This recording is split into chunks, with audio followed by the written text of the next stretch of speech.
Hi there. If you don't already know me, I'm Amanda from Overland Exposure. We've been travelling around Australia for the last 2.5 years, and if you follow us regularly, you'll know that we are actually heading overseas after 2.5 years of travelling around Australia. We are going to do our travel life just in a different continent. So I thought we never really ever did a walkthrough of our van for you guys on YouTube that follow us all the time, and I thought this also could help anyone else that's new to the channel. If you haven't seen our stuff, we've got so much around Australia that's really helpful and can give you some really great information about travelling Australia in a caravan, places to go, places to stay, things to do, things to eat, places to visit. So feel free to keep watching the rest of our stuff and feel free to ask any questions as well. But I thought I would do a walkthrough of our van, of what has been home for us for the last 2.5 years. So it is bittersweet. I have loved our van. It has taken us to amazing places and we have had the most amazing time. Wonderful memories have been created, but it is time for new adventures and our van to find a new home to provide memories for a new family. So I'll give you a rundown, and if there's anything I missed, pop it in the comments and I'll let you know. But we have just cleaned it up and finished taking everything out except for our bed cover and putting all that into storage into our storage shed that we already have from our stuff from our house that we didn't get rid of, so that we can venture overseas very soon. So to start off with, it's a 2017 Retreat Fraser Semi-off-road caravan. That is a 219B model. However, it is 22.9 foot internal space because an extra foot was added for extra length in the lounge and extra length in the kitchen. I'm going to get Daniel to do the outside stuff because he knows a bit more about the outside, but I'll give you a rundown of the inside. It's very stereotypical, isn't it? I'm sure you don't want to listen to me the whole time. So the first main feature is full size, queen size bed. It doesn't have bolsters, it's full length, so Daniel at 6'2" or 3 or something literally can fit the whole way without bumping his head or having his feet hang over the end. We absolutely love it. We did add an eggshell mattress on top of the mattress because we did find the caravan mattress that came with it a bit hard, so we did add that right back at the start, but it's been perfect ever since. So we've got hanging space on both sides, plus drawers and another cupboard. Cupboards up the top, pretty standard for the normal layout. We also have the little, what I call pidgey holes, that have power, both 240 volt and USB, a light in there as well. So that's both sides of our bed, exactly the same. I've got the other lights above the bed there, the reading lights I guess is what they're called. And our bed lifts up.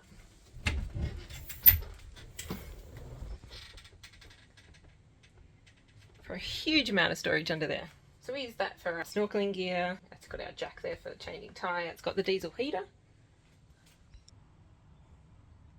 Diesel heater sitting under there, so the control for that's on Daniel's side, and the outlet on my side there, just near it. But yeah, we used our Instant Pot, our air fryer, all fit underneath the bed there. We stored so much under there, it was great. We do have 2 Sirocco fans in this bed area, one on each side, and our TV sits nicely in there. It comes down for storage, for travel as well, just so it doesn't fall off. We have heard that happen, so we didn't want to risk it. And our vacuum, trusty Dyson vacuum, stick vacuums in there on its brace, and yeah, it got used every day. Probably a very important thing for travelling, I think, is a vacuum. Our door is the mesh and like security door with the honeycomb grill. We liked it. Well, it's not the prettiest, it's not the newest, but it did what it needed to do, and yeah, we didn't really have too many bug problems either, which was good. Occasionally, it's probably rare, maybe once or twice in the time that we've been in the van, that we had a massive amount of bugs in the van, but generally all the windows and the doors did a great job. So we've got an inbuilt step that has a light on it as well, plus a pull-out steel step, and then we also carry an extra foldable step for all those different levels of campsites that you go on, and we have our grub rugs there on all 3, plus another out on the mat normally, just to keep the dirt and the sand and the grass and everything else out of the van as much as possible. When you live in it, you're in and out, up and down, and every little bit helps. And 100% recommend these. A small Australian business, Australian made product, and fantastic quality. Absolutely love them. I'll pop our discount code in as well for you for that. And if you don't know watch us normally, you know, I will let you know that I only recommend brands that I absolutely love and products that I absolutely love, and this is one of them. So 100% get behind these guys, and they do custom, so yeah, jump on that and get your mats. Next we have an L-shaped lounge, which is the actual real leather. So that we had the leather upgrade pack on this van, and we are so grateful for that. Grateful for the leather, grateful for the dark coloured leather, and grateful that it's real leather, because we have seen some vans of the same make and model of ours and age, and the lounge has started to crack. And so if you have the money to get, and you're building a van to get the leather and the real leather, I would 100% recommend it, because it is in such good condition, so easy to wipe clean, and we used it every day. Daniel and I work from here. And so as much as we ate outside a fair bit, Daniel and I still work from here pretty much every day for the last 2.5 years, and you couldn't even tell. So one thing we did change, we did buy our van secondhand. So the people that built it had the leather and the extra length put on. One thing we did change was our tabletop. There were two that came with it, a short and fat and a long and skinny. Neither of those were working for us for our size that we wanted to be able to leave Daniel's computer monitor for his photography on there, plus still be able to eat if we needed to if it was raining or horrible weather. So we actually made our own just out of a Bunnings like project panel, and made it to this like pretty much a combination of the two.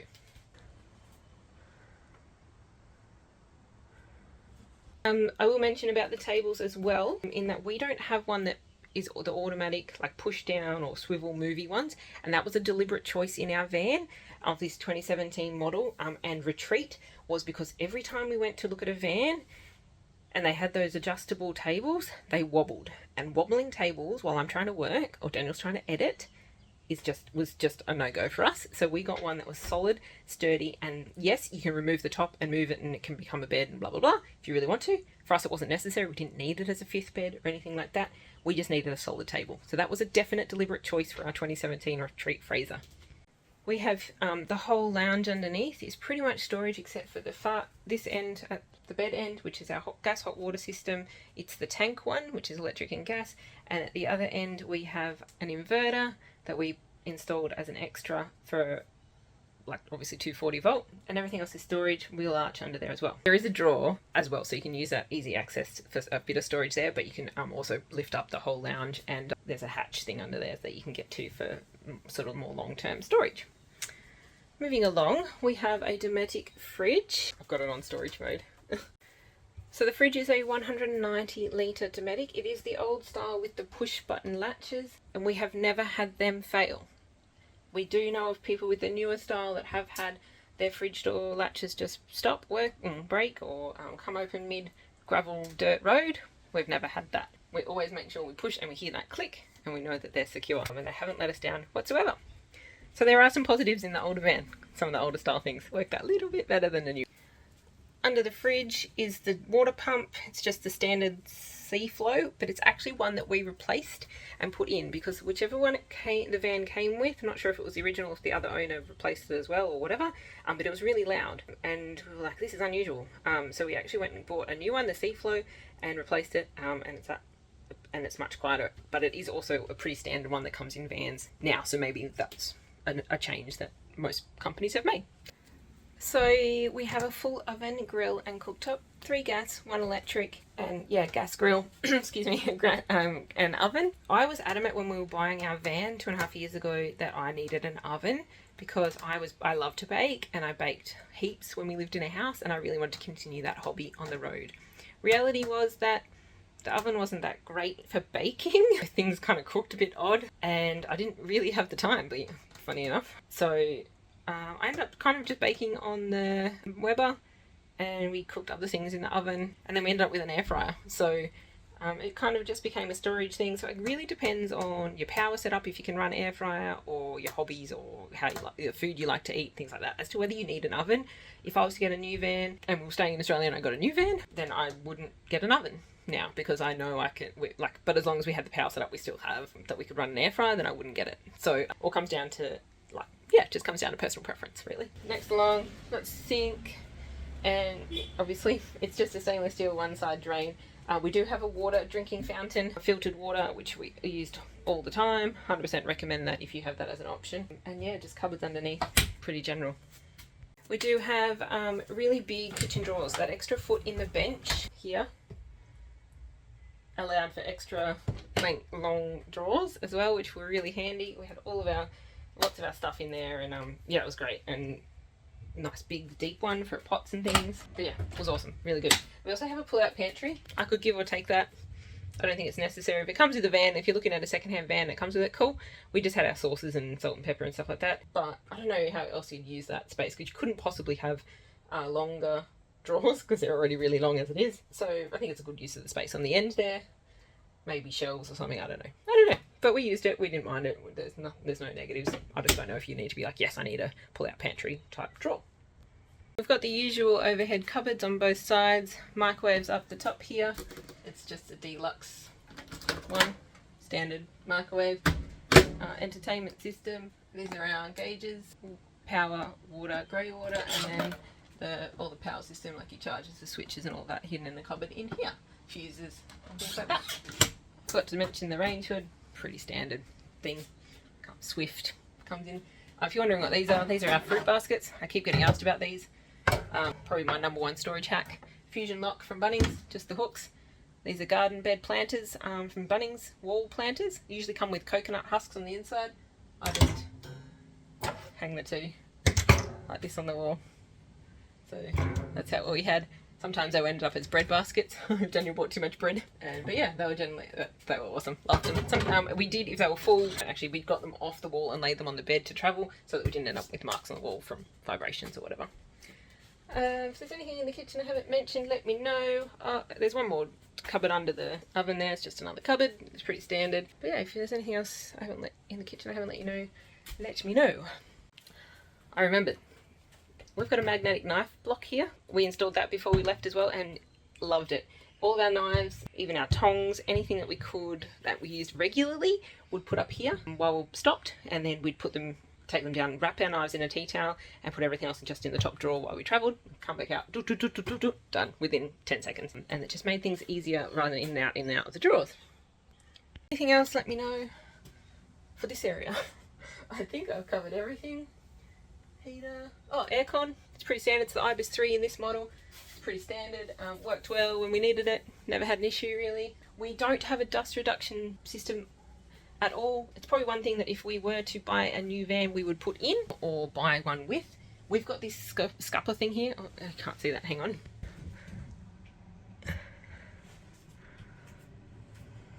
We've got the scupper there. We've tried it once.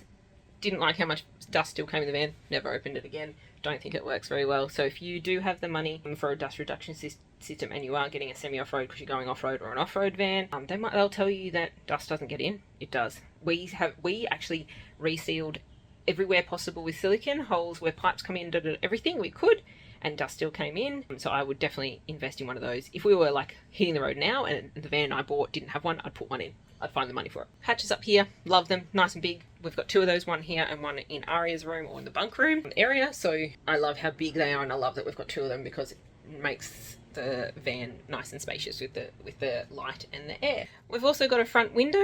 People say they leak. We haven't had any issues with that. People say don't worry about it, blah blah blah. We actually really loved opening it up when we had beautiful views out the front of the van.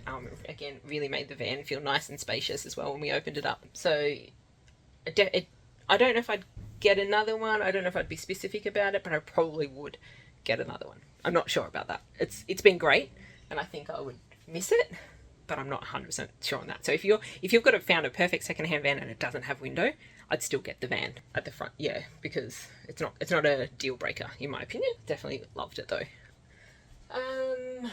What else? Talking about windows, I do love how big all of our windows are. You do find some vans, the windows are smaller. I just love how much light and air comes through our large windows in this living area, because it just makes it feel so open. I really enjoy that. And antenna, TV, it's all pretty standard. We've got indoor speakers and stuff like that. It's all pretty standard in vans. Alright, I think that's everything for this area.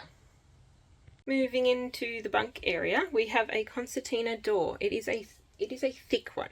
So we have seen thin ones, we have a thick one. 100% recommend the thick one if you can specify, if you're building or if you're looking. Again, not a deal breaker if you found the perfect van for everything else, but ours has like outlasted everything. We've heard of them breaking. We were a bit unsure if it was going to stay in the van when we did buy it with it. We were like, oh, this might be the first thing that breaks and gets taken out. And we put a curtain in. It has lasted the test of time. Absolutely loved it. And it makes so much more sense to be able to put Aria into bed and block the light, so you can see the difference that just made just then. It's her room darker, so she sleeps later in the mornings. It makes our time a bit easier as well, because we can work in the living area and not keep her awake, and just soundproof and stuff like that. So it's definitely worth it, and it's not the weight of a sliding door. So we definitely like it, but as you can see, it's the thick one. Alright, so ours is a double bunk van with storage underneath. It's just a hatch there, or under here, or from the outside. And I 100% recommend all three options. If you're building a van or want to have something altered in a current van, definitely recommend having access point to all three, because it goes the whole length of there. And if you can't quite fit, they're all different sizes, openings as well, so bigger things can fit in one hole, or it just makes it so much easier. So I 100% recommend that. We have really liked the leather here. It is a bit worn, but that's, you know, part and parcel of having a kid. But it's, considering how old the van is, it's pretty good condition and how much we used it. So we've only got one child, which meant having one Sirocco fan for us. We didn't really need to put the extra in. They've both got power, they've both got lights and all of that, but Aria slept at the top here, so we just had the one Sirocco, which worked. We didn't need to worry about the extra one. But what I will note is, because of this model van, our bunks are much larger than a lot of models, and there's pockets at the end. Aria actually slept with her toys and toy boxes and books and stuff at the end, and her head was at this end, which is actually flipped to what you meant to. But she didn't need access to PowerPoints and things at her age. When we left, she was 3, so reducing the access to those PowerPoints was good. And the fact she didn't need the whole length of bed, so we could store all her stuff down there out of the way, and she still had plenty of room to sleep. What you can see there on the top bunk is the spare mattress if you want to turn the lounge into an extra bed, plus the 2 tabletops that we've kept from the original, if the new owners want something different to us. Alright, so we've got hanging space for Aria at the end here, plus 2 drawers. We actually used a shoe storage hanger for her clothes and hung it down, and I folded them in there on one side. Had 2 of those, and the other side was towels and buckets and, you know, random stuff. In the other side, I've also got a Dometic 4 kilogram front loader washing machine. Really liked it. I used to put it on the quick cycle, which was about 20 minutes and 20 litres. It meant it did a wash and no rinse, because I used eco-friendly products that didn't need rinsing out, so I saved water by doing that. So yeah. Okay, so we added an extra fusion lock towel rail just to that blank wall there for Aria for her towel, and we've got a solid sliding door for the bathroom. Another thing I would actually recommend, and I really liked the fact that we could close it off to keep Aria's room nice and dark. Alrighty, the last place inside is the bathroom. We have a full shower with a separate door, which is huge. Also has a lip at the bottom, which I think is really we loved when Aria was little, when we first hit the road, when she was 3, because we could fill it up a little bit and she could have a bit of a bath and a bit of a play, and it meant not as much water was coming out into the van. So I really liked that. And it's got inbuilt shelves as well, but I know Retreat have changed their vans now, so this is definitely like an older model type shower. I'm not 100% sure if the depth on the bottom is changed, but I definitely know that the new showers don't have the shelves in them anymore. We've got a basin, just normal oval basin, mirror, cupboard up top, cupboard down the bottom, tap. I've added in the fusion lock baskets and soap holders and things, because that's just toothbrush holders and stuff. It just makes life so much easier. 2 towel rails in there. We've got the Thetford canister toilet. We carry an extra toilet canister as well. I recommend that because we have had it break and we would have been up Pooh Creek if we didn't have a spare. So yeah, definitely recommend that. We've got a fan hatch on the one side above the toilet, and one for the shower as well. Towel rail, toilet rail holder. It's pretty straightforward. Not sure what else you need to know about it, to be honest. Another hatch here that I mentioned before, and I think I'm pretty sure I told you about power. Got light here as well if you need. We generally just used the little ones in Ari's bed. If there's anything I've missed, let me know in the comments. I hope I've remembered everything, because the van, I'm looking a bit like unusual because we've been cleaning, and the van is going into storage to hopefully be picked up by a new owner soon. We're just waiting on that to finalise, hopefully today or tomorrow. So yeah, it's the last little wander through the van for me, which it's a bit sad. You never know though. If the sale doesn't go through, it'll just stay in storage while we go overseas and we'll be back to it. So obviously we want it to sell because we want it to go to a new home, but we've had so many memories in this that it's also sad. But it's not the end. It's not the end. There's new adventures overseas, and then we can still come back and do Australia again. Our whole life and business is landscape photography and influencing, so it's just a matter of location really. So we can do it anywhere in the world, and if that means coming back to Australia and doing it again, we can do that too. Dan here. I'm here to do a quick outside. Amanda's already discussed the inside. I'll do a quick rundown of the outside, how the caravan's gone. So it's 5 years old now. We've had it for 2.5 years, travelling around Australia and around the country. We've done all the rough roads, Cape York, Gibb, etc. So basically, after a good clean, she's come up pretty bloody smick.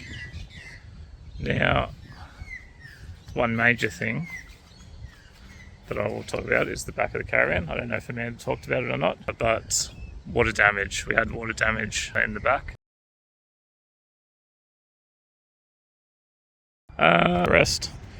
So everything's held up really well. This aluminium cladding is bloody good. It just doesn't look like it's got any wear at all. It looks like it's brand new. If I had to have another van, I would definitely consider this cladding. We had to change the hot water system over, and that was a bit of a kerfuffle. Various little bits and pieces on the plumbing for that failed over time, and corrugations, and we ended up just having to completely replace the thing because the tank got a fracture in one of the welds. So that was, yeah, I mean, it was about $900 for the whole system, and then we paid another $400 or $500 to have a plumber put it in and do the gas work for it and all that sort of stuff with a certificate. My boots all good. The front of the caravan, now this got peppered by rocks badly because of the truck. We didn't have a stone stomp or anything. Now I'd probably just wrap this. If I bought a new caravan, I'd probably wrap the front panel if it was something like that. Clear stuff. Otherwise you can see the black checker plate sort of got its rock strikes too.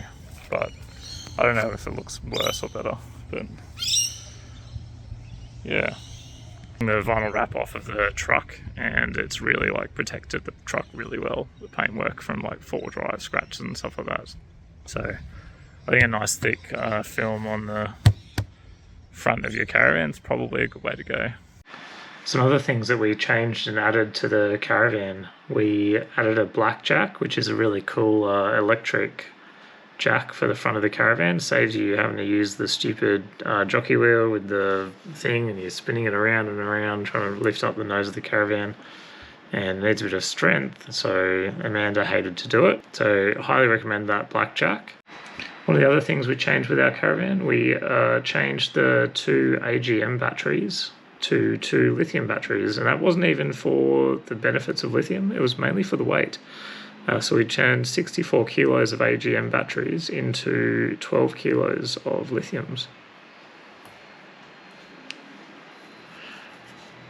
We added Morby hooks to the caravan and the truck for towing, and they really made a massive difference with how quickly and easily you unhooked and hooked the caravan. Specifically, we also didn't lose any more D-shackles and the bolts that go in the D-shackles after we changed to the Morby hooks. So 2 thumbs up for those, and they are rated for the weights of the caravan for towing.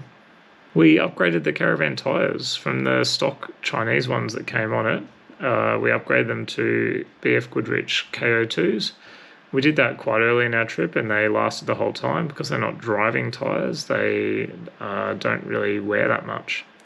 So we found they were quite good, and we actually went up about an inch in size. 1.5 inches, I think, of extra clearance we got from going up in size on the tyres. We made sure they still wouldn't rub or anything like that.